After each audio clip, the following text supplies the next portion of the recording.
जो लोग अपने दीन में इजाफा करते हैं, मेरा रब उनके रिस्क में इजाफा कर देता है।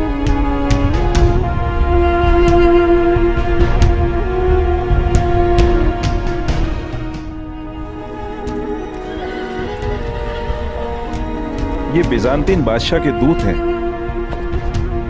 मैं आपके बादशाह उमर से मिलना चाहता हूँ। क्या आप मुझे वहां ले जा सकते हैं?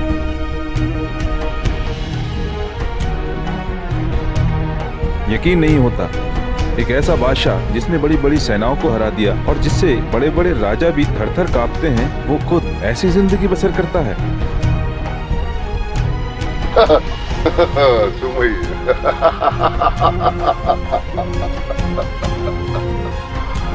सुमैया,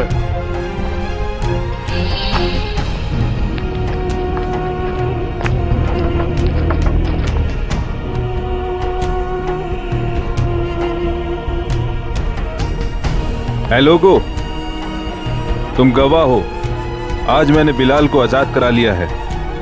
ये मेरा भाई ही नहीं, मेरा दोस्त भी है, और सिवाय मौत के हम दोनों को कोई अलग नहीं कर सकता।